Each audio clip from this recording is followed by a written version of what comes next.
was the year 2030 when Elon Musk arrived at a small traditional temple feeling tired and for the second time in his life unsure. He had achieved so much in his life, built self-driving taxis, the best robots powered by AI, and sent his first team to Mars. But lately, no matter how big the goals he accomplished or how happy his shareholders may seem, he could not reach a satisfaction that seemed to last, one that stayed with him. He walked into the temple, and after a few moments of silence, he noticed the old monk he wanted to meet. The monk sat quietly and smiled at him. "What brings you here, Elon?"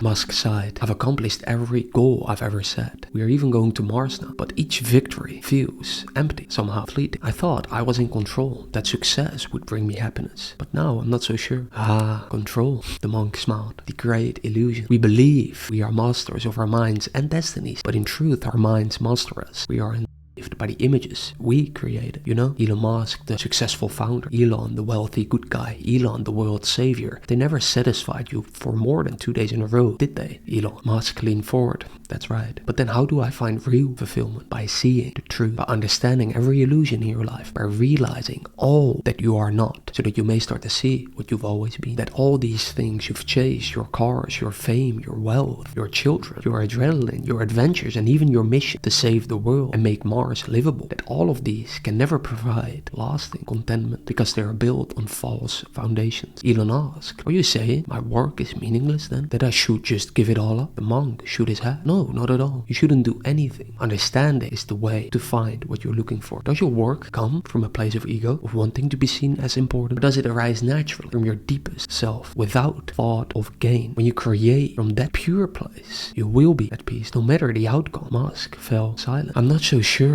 if I've ever created that way. I've always been driven, had something to prove. Maybe that's why it's never enough." "That's right," the monk smiled. "When you've given up the need anything from your creations or relationship without seeing that as a sacrifice." Let me repeat that. When you have given up the need to get anything without seeing that as a sacrifice, then you can truly give. And in pure giving, without the need for expectations, you will find peace you seek." Musk nodded slowly. "This is a lot to absorb. I see now why you call it a different world. It goes against everything I've believed. The path to that other world is not easy, Elon. The mind will resist it with all it has. But if your desire to find understanding in your life is pure, it will take you there. It will never be the same." Musk stood up gently and bowed deeply to the monk. "Thank you for showing me the door. I cannot promise I will walk through it today, but now I finally know it's there, ready to be opened at any moment." As he flew home in his private jet, he couldn't help but smile. For the first time in his life, he saw a path to something greater than the fleeting highs of his worldly success. A path to knowing himself and finally finding true contentment. If you want to learn more about this, you may watch this video next. Talk soon, and here's my poem about the essence of this video. It was the year 2030 when Elon Musk stepped out of his jet, flown to a monk he could finally meet. The old monk asked, "Elon, what brings you here?" Musk said, "I've reached all of my goals, but I'm not happy." "Oh, happiness, the grand illusion," Musk replied. "I thought success would make me feel good and in control." "Ah, control, just another confusion." Musk asked, "So how do I find real peace, I guess? I've chased money, status, and excitement, but they don't last, I must confess." The monk said, "See the truth, understand the tricks, do not stay blind. Know what you are not to find who you really are outside your mind. Give what you want, but don't expect anything in return, for when you do, it is your peace that you burn. Understand who and what you are not, and bliss can be taught, while happiness remains an afterthought."